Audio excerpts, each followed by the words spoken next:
London, 1832, the season every debutante dreamed of and one girl feared most. The chandeliers of Grosvenor Square burned with a cruel brilliance that night, scattering light upon silk and satin, upon diamonds and deceit. Laughter rose like perfume, delicate and intoxicating, disguising the rot beneath.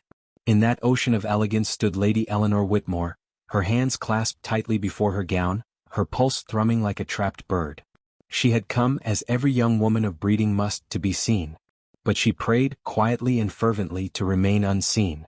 For though beauty had blessed her, soft eyes, a voice gentle as rain, it was not beauty that society craved. It was alliance. It was inheritance. And Eleanor possessed neither fortune nor the sharp charm required to wield it. Her father's death had left her adrift, her mother ill, her dowry modest. She was a rose in winter, lovely but too late. Across the ballroom, the Duke of Wexford stood like a statue carved from restraint. His presence commanded silence where he walked, not through arrogance but through gravity. He was not the man London remembered. Once he had been the crown's golden bachelor, handsome, gracious, a soldier of rare courage. But now, widowed by rumor and bound by pity, he carried the weight of whispered tragedy, the physician's verdict that had turned his life into a quiet sentence. He could never father an heir. The words had traveled through London's parlors like wildfire. They clung to him, invisible yet suffocating, even here amid music and perfume. No woman looked at him without thinking of that cruel truth. No mother smiled without pity. He felt it with every bow, every murmured greeting, this invisible wound that stripped his titles bare. It was only chance, or perhaps fate, that placed Eleanor in his path that evening. A careless gentleman brushed her shoulder, spilling red wine upon her pale gown.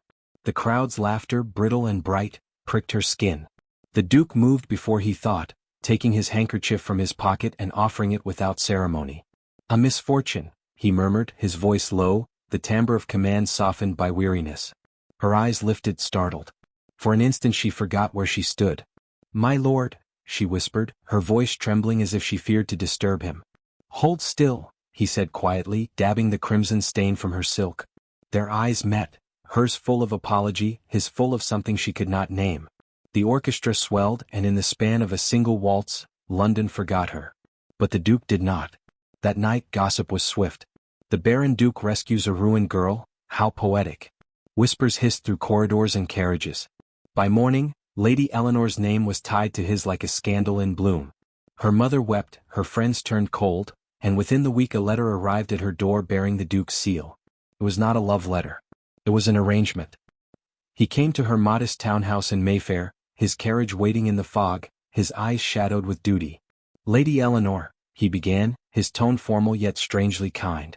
"Society's cruelty is a flame best smothered quickly. My reputation is already ash. I would spare you the same." "You mean to marry me?" she said softly, more statement than question. He inclined his head. "If you consent. It is the simplest way to silence them." Her heart ached, not from rejection but from the cold practicality of his offer. Yet beneath his composure she saw something else, a man exhausted by loneliness, by years of pretending that shame could be worn like armor. She hesitated, then curtsied. "Very well, Your Grace." Their wedding took place quietly, without fanfare, in a chapel where sunlight struggled through stained glass. The Duke wore black. Eleanor wore ivory trimmed with pearls that once belonged to his mother. When he spoke his vows, his voice did not tremble. When she spoke hers, she meant every word. Wexford Hall received her like a mausoleum. Its corridors were wide and hushed, its portraits stern witnesses to her uncertain reign as Duchess. The servants spoke with politeness edged by pity. She wandered through rooms that smelled of cedar and solitude, tracing her fingers along the piano keys he never touched. The Duke kept to his study, his solace the fire that burned low through endless nights. He was courteous, never cruel, yet his silence carried more distance than any insult could. Eleanor learned the rhythm of his absences, the soft click of his door, the faint scent of ink and tobacco drifting from the hall. Sometimes she would leave a candle burning outside his room, a silent offering of peace. He never mentioned it, but neither did he snuff it out. Winter came early that year, draping the countryside in white and quiet. On Christmas Eve, the Duchess descended the grand staircase to find the household assembled for the annual gathering, a tradition she had not been invited to plan. The hall shimmered with gold and evergreen. Laughter rippled again, though fainter now, as if even joy feared to echo too loudly in Wexford Hall. A group of noble guests, distant cousins of the Duke, spoke near the hearth, unaware that Eleanor stood within earshot.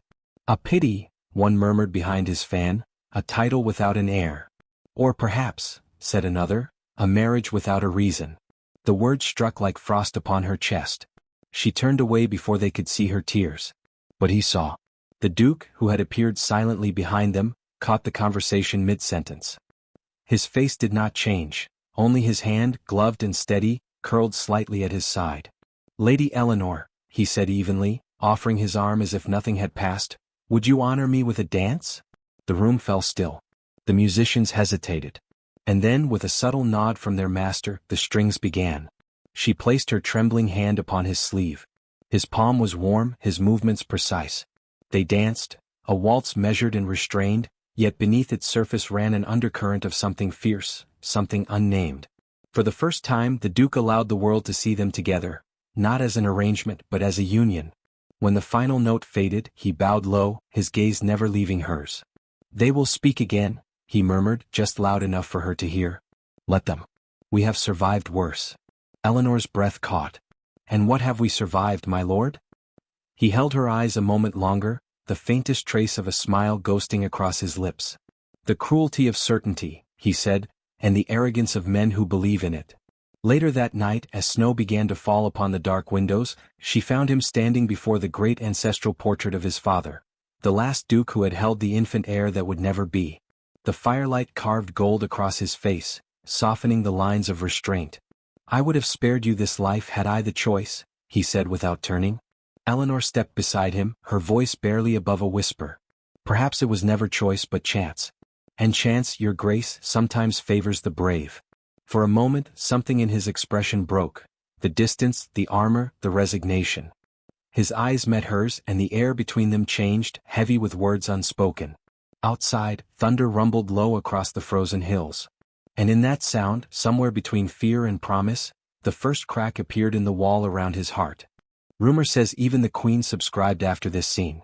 The words rippled through London society like fire through dry timber, spoken with that delicious mix of awe and malice that only gossip can achieve.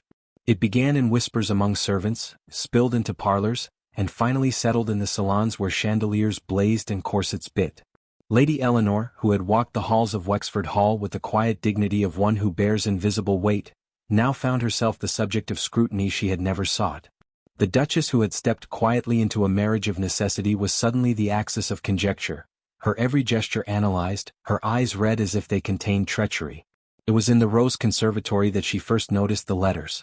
Small envelopes, pressed with wax, inscribed with words both admiring and insinuating, left at the threshold of her chambers.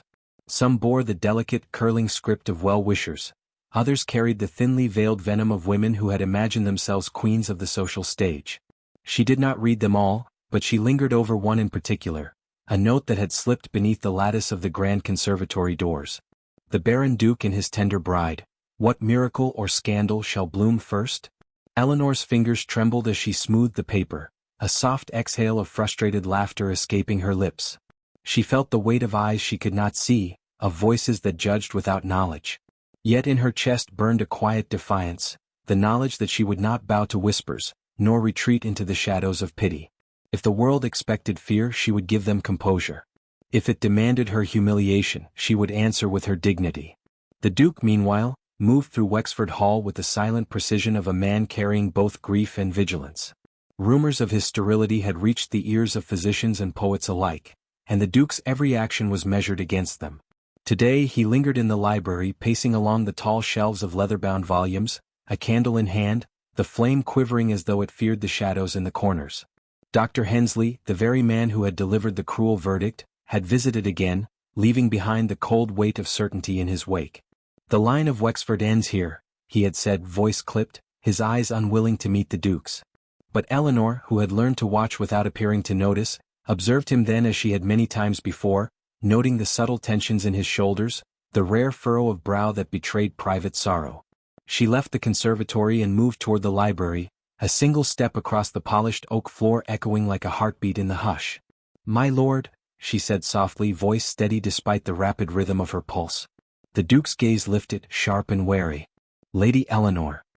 His tone was neutral as always, but the briefest flicker of something, surprise, relief, or perhaps curiosity, passed through his eyes. She held out a small bouquet, a collection of pressed winter roses she had taken from the conservatory. "I thought these might brighten your study," she said. For a moment, he simply looked at her, the room silent but for the soft crackle of the fireplace. Then, in the gentlest of gestures, he extended a gloved hand to accept the flowers. The contact was fleeting yet electric, a spark neither could name yet both felt. He nodded once and returned to his pacing, flowers cradled against his chest like a secret. The day progressed, yet tension mounted beyond the walls of Wexford Hall.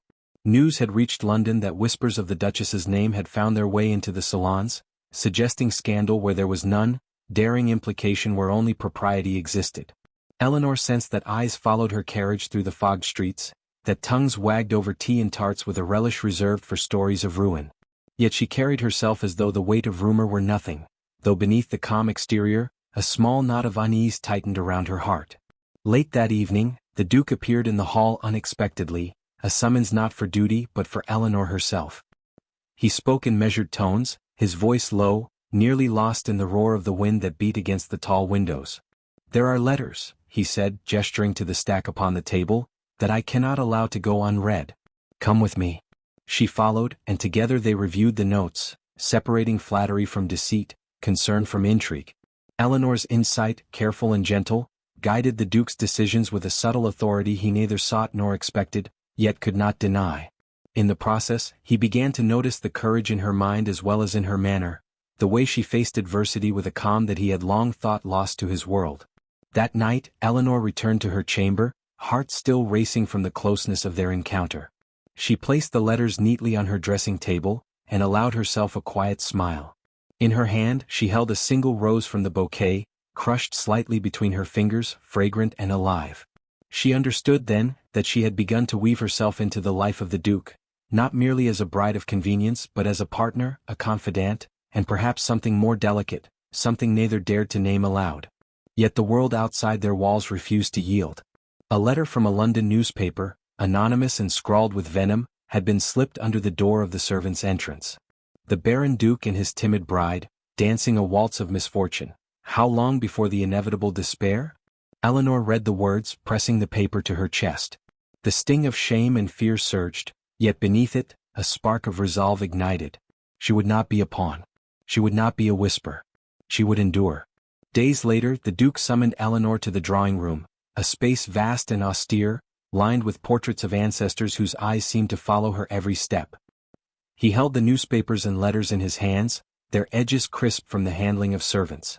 "Lady Eleanor," he began, voice steadier than he felt, "society may speak but within these walls we speak for ourselves. Will you assist me in silencing their tongues?" Her gaze met his, unwavering. "I shall," she replied softly, yet with an unyielding certainty. "Not to hide our lives, but to live them honestly beneath the scrutiny of men who know nothing of the heart." In that moment the Duke saw her differently.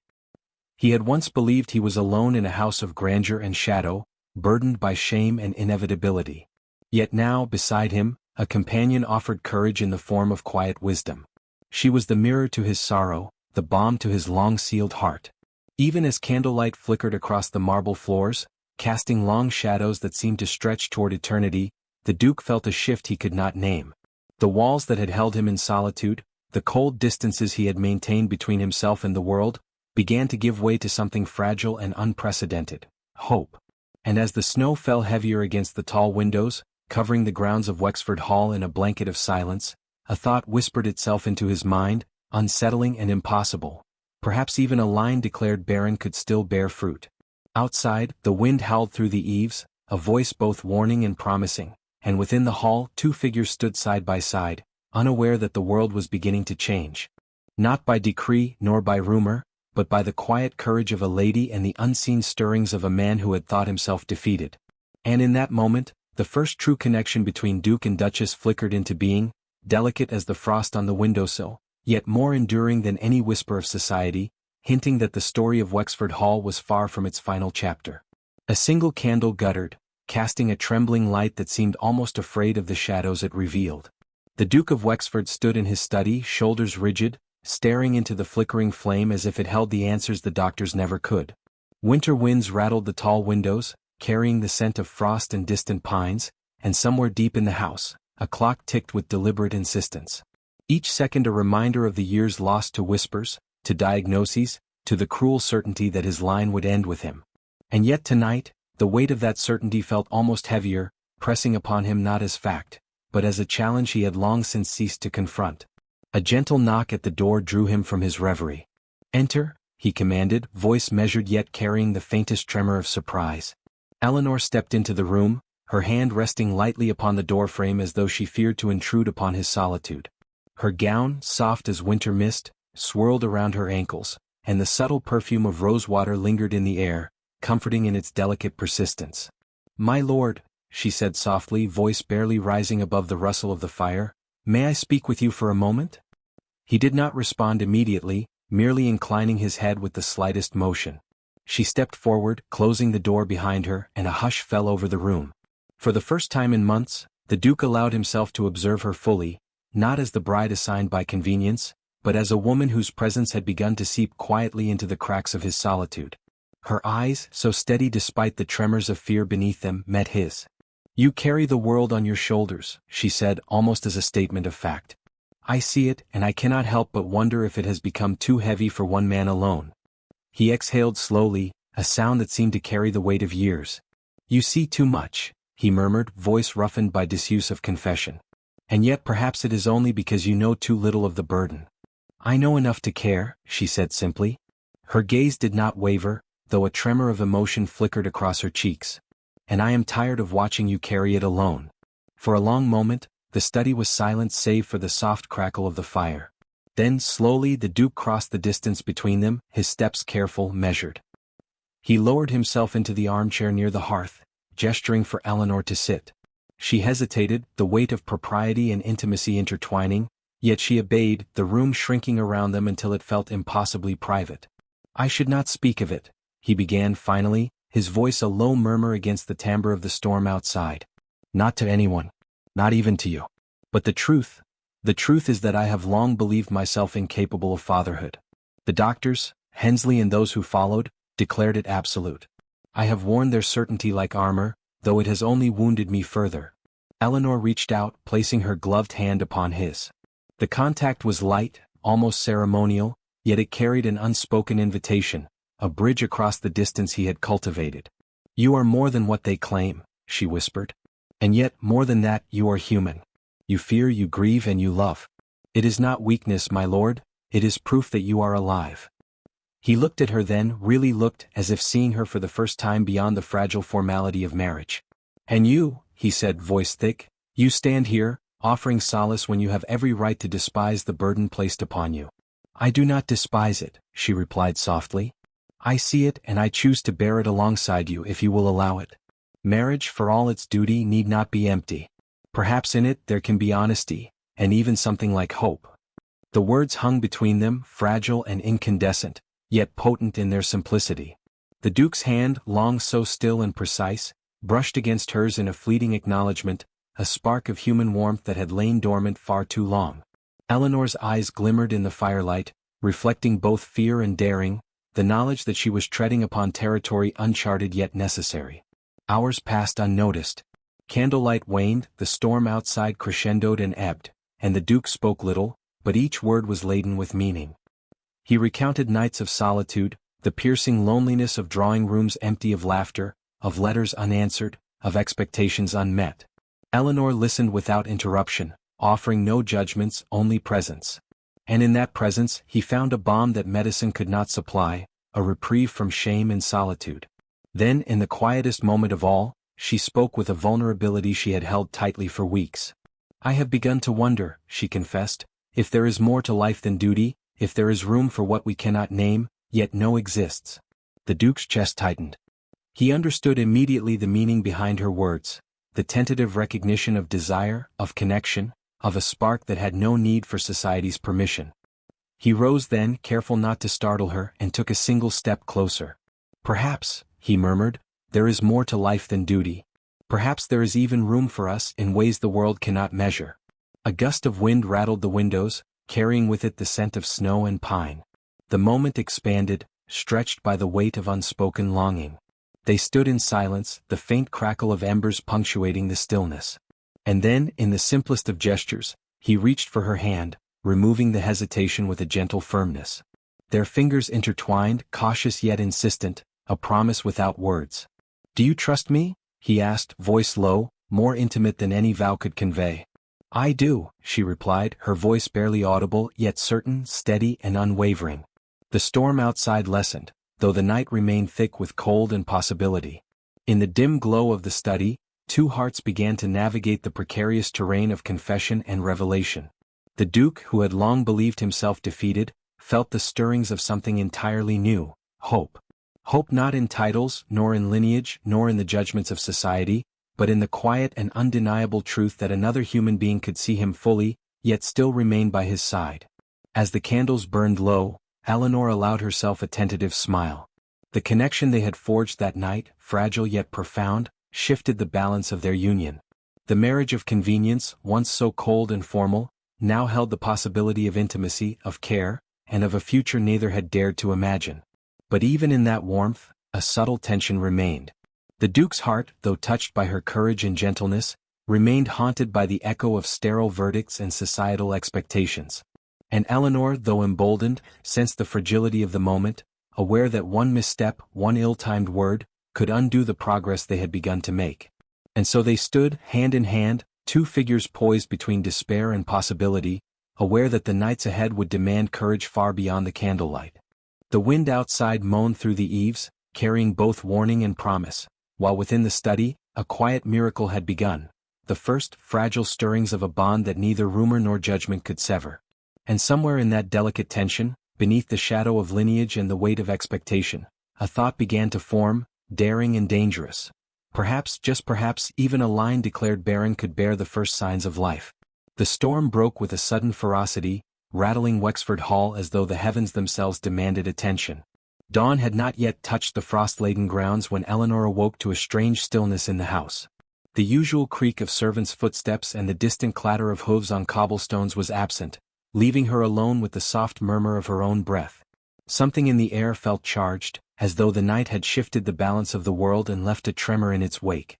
She rose carefully, the hem of her gown brushing the polished floor, and made her way to the Duke's study, drawn by a need she could not name.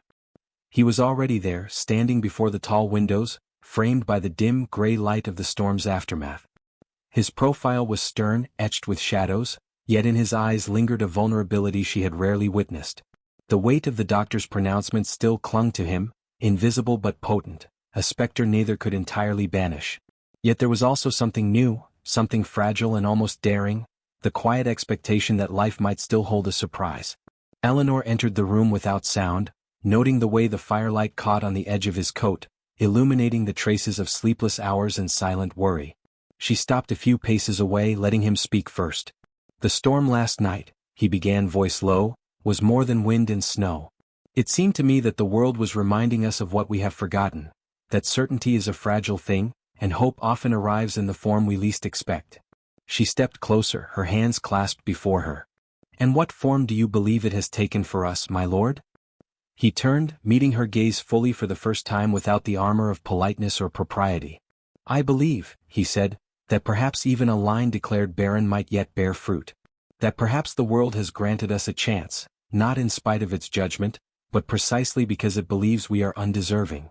Eleanor's chest fluttered with an emotion she could neither name nor contain. It was not mere relief nor simple joy, it was a tremor of something sacred, a recognition of life stirring where despair had long taken root. The Duke, sensing her reaction, reached out, brushing a lock of hair from her face. His touch was deliberate yet tender, a bridge across the distance they had maintained for months. "Do you trust me?" he asked, the question heavy with more than curiosity. It carried the weight of all he had endured, the whispers, the verdicts, the years of quiet mourning for a future he believed denied to him. "I do," she replied, softly but firmly. "As I have from the first day I understood the life we share is more than title or duty. It is ours if we choose to honor it." The Duke closed the distance, and for a brief, suspended moment, they stood together, hands touching, breaths mingling. The world outside, the storm, the frost, the judgment of society, faded into irrelevance.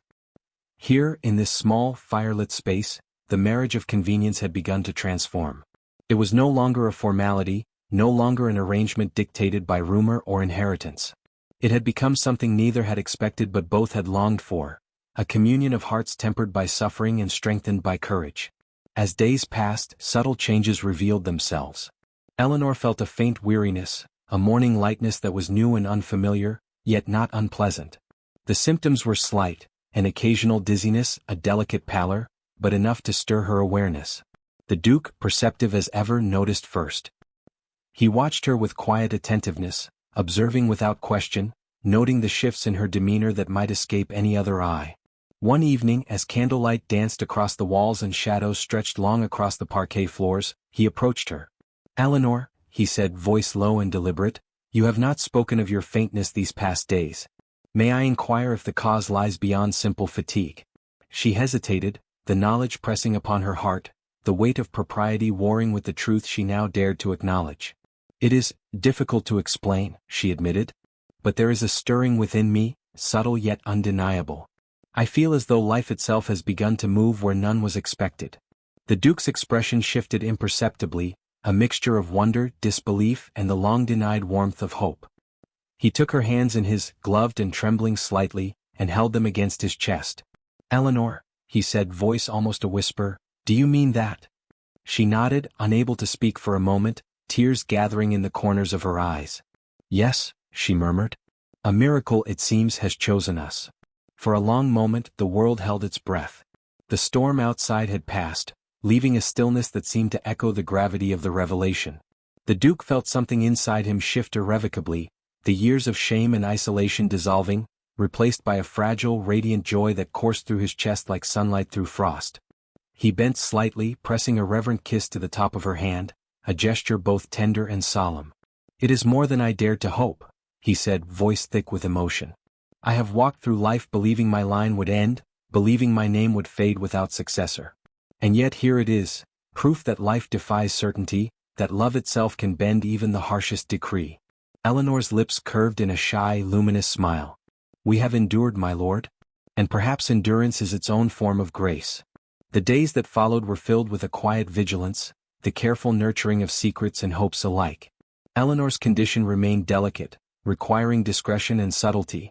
Yet each glance between them, each shared moment of understanding, strengthened the bond that had begun with whispered confessions in the study.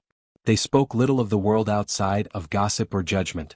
Their focus lay entirely on the fragile life burgeoning in silence, a testament to hope and courage. Even as society continued to speculate, to whisper, to imagine scandal where none existed, the Duke and Duchess of Wexford cultivated their sanctuary. The halls, once cold and imposing, became a haven of shared glances, gentle gestures, and the first sparks of intimacy born not of duty but of mutual respect and affection. The fire in the hearth seemed brighter, the rooms warmer, as if the very walls had absorbed their newfound joy and shielded it from intrusion. And yet, beneath the surface of their burgeoning happiness, a tension remained, subtle and insistent. The Duke, despite his awe and gratitude, feared the fragility of their miracle. Eleanor, though emboldened by love and the quiet thrill of expectation, sensed the precariousness of the moment. One misstep, one slip of judgment, could undo the delicate balance they had wrought through courage and patience. So they moved through the hours with care, savoring each breath, each shared glance, each quiet conversation by the hearth, knowing that the miracle they now held was as much a test of resolve as it was a reward for endurance. And as they stood together one evening, hands clasped, the shadows of Wexford Hall stretching long and protective around them, both understood that the path ahead would demand courage and patience beyond anything they had yet encountered. Outside, the moon rose pale and watchful above the frost-laden gardens, casting silver light across the estate, a silent witness to the miracle growing within the Duchess. Within, the Duke held her gaze, unspoken promises lingering in the warmth between them, as though the very walls of the hall leaned closer to hear the quiet miracle being forged in the stillness. And in that suspended moment, a thought took root, fragile yet unyielding. Perhaps life, even when denied by certainty, finds a way to flourish, and even a line once thought barren can bear the fruit of hope. Spring arrived with a delicate insistence, brushing the frost from Wexford Hall and breathing life into gardens long subdued by winter's shadow. Eleanor walked the estate grounds with careful steps, the hem of her gown brushing the dewy grass, each blade sparkling like scattered diamonds beneath the morning sun. Her hand rested lightly upon her abdomen, a subtle curve that she had only begun to acknowledge in public, though the sensation within was undeniable.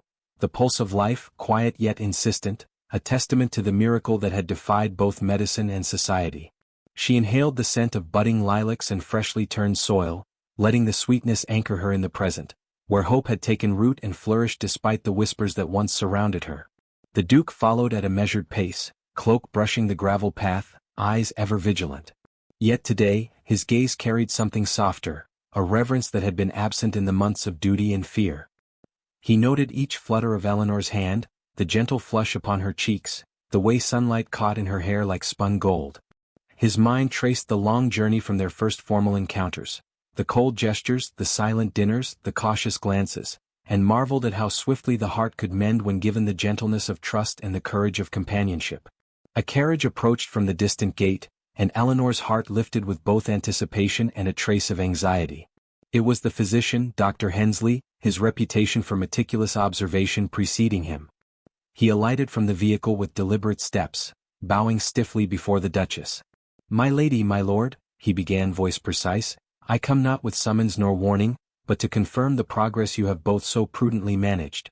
The Duke's hands, usually so steady, twitched imperceptibly as he reached for Eleanor's. "We await your counsel," he said quietly, though his eyes betrayed a hope he scarcely admitted even to himself. Dr. Hensley examined Eleanor with clinical efficiency, but even he could not disguise the subtle awe that softened his features. "The signs are remarkable," he said, placing a gloved hand lightly upon her abdomen, measuring without intrusion. "I had long prepared to deliver the weight of disappointment, yet instead, you have presented a most extraordinary reversal. Nature, it seems, has her own designs." Eleanor's lips curved into a shy smile. "It seems so, doctor," she replied, her voice steady yet filled with wonder. She glanced at the Duke, whose expression softened into a rare vulnerability. "It is more than we dared hope." The physician offered a polite nod before taking his leave, leaving the couple alone beneath the burgeoning light of spring. For a long moment neither spoke. The estate seemed to breathe around them, as though even the walls and gardens of Wexford Hall acknowledged the quiet triumph within. Then the Duke spoke, his voice low and reverent. "Eleanor," he murmured, taking her hands and holding them as one might hold a fragile treasure, "I have spent years believing my legacy would end here, in silence and shadow. And yet, in your presence, life has returned to me, as if to prove that the heart, when brave enough to love, cannot be denied its own." She rested her forehead against his, the warmth of his body a reassurance she had long yearned for. "And I, my lord, have discovered that love is not measured by ease, nor by fortune, nor by the judgments of the world. It is measured in courage, in patience, and in the willingness to endure alongside one another."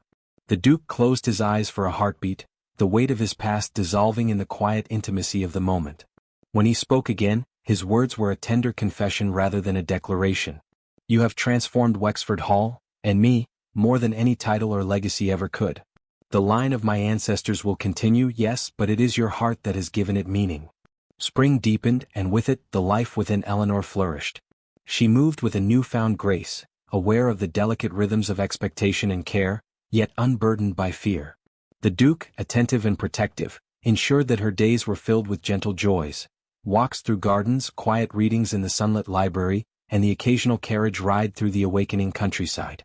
They shared private conversations rich with laughter and reflection, each word a thread weaving a tapestry of connection, trust, and unspoken devotion. Visitors came, their curiosity veiled by civility, but Eleanor and the Duke navigated each with quiet dignity. No gossip could pierce the sanctuary they had cultivated. No scorn could unsettle the foundation of hope and courage they had built together. Even those who had once whispered about scandal now found themselves pausing, admiration tempered by disbelief, as the Duchess carried her miracle with the poise and calm of one who had endured far more than society could measure. One afternoon, as the sun slanted golden across the tulip beds, Eleanor paused on the veranda, feeling the faint flutter of life within her. She turned to the Duke, whose hands were folded behind his back, posture rigid yet eyes soft with devotion. "It is remarkable," she said, voice barely above the wind, "to know that something so small can hold so much promise." He stepped closer, offering a hand that trembled only with the force of emotion. "It is the proof of resilience," he said. "Not mine alone, nor yours alone, but ours together. This This life we have nurtured is testament to the courage of enduring hearts. Eleanor allowed herself to lean into him, resting her head lightly against his shoulder. The wind carried the fragrance of spring blossoms, mingling with the warmth between them. It was a moment of perfect equilibrium, fragile and radiant, the world outside reduced to insignificance beside the miracle within. As weeks passed, word of Eleanor's condition reached even the furthest corners of London society. Letters of congratulations arrived from distant relatives and cautious friends. Flowers, delicate and fragrant, adorned the halls, yet the Duchess remained reserved, allowing joy to blossom quietly rather than parade it for admiration. The Duke, ever protective, ensured their sanctuary remained intact, shielding her from intrusive inquiries and preserving the intimate triumph that had grown between them. On a still evening, the Duke knelt before Eleanor, now comfortably seated in the nursery prepared in secrecy. He cradled her hands with reverence, gazing upon her with the awe of a man who had once believed himself incapable of wonder. "It was never the heir I feared losing most," he said softly. "It was you, Eleanor. Without you none of this could exist. You are the heart of Wexford Hall, the miracle of its renewal." Tears glimmered in her eyes, a mixture of love and humility. "And you, my lord, are the hand that steadied me when doubt threatened to consume all. We have endured, and now together, we shall witness the life that defies certainty." The snow of winter had long melted, replaced by the tender green of spring, yet the memory of frost lingered in the hearts of those who had feared the end of the Wexford line. Now that line would continue, not by decree alone, nor by fortune but by courage, patience and love unyielding. The Duke rose, lifting Eleanor's hand to his lips in a kiss of reverence, an acknowledgement of both triumph and shared endurance. And yet, even in this quiet victory, a subtle tension persisted. The life within Eleanor, while thriving, remained delicate. The Duke's heart, while full, carried the memory of past grief and societal expectation. Each day held the promise of joy, shadowed by the fragility of what they nurtured together. As evening settled over the estate, the Duke and Duchess walked the veranda once more, the fading light gilding the horizon. They paused, hands entwined, eyes reflecting the infinite possibilities of a life forged through endurance and courage. And somewhere in the hush of spring air, a thought whispered between them. The world may have doubted, the doctors may have declared certainty, and society may have whispered judgment. But love, patience and hope could write a future beyond even the darkest of predictions. And as the last rays of sun vanished behind the distant hills, Eleanor pressed her hand to her chest, feeling the unmistakable steady pulse of life within, and whispered to the Duke, "It has begun." And he, gazing down at her with all the reverence of a man who had finally glimpsed the impossible made real, replied only with a soft, fervent vow, "Then let it flourish, my love, as it was always meant to do."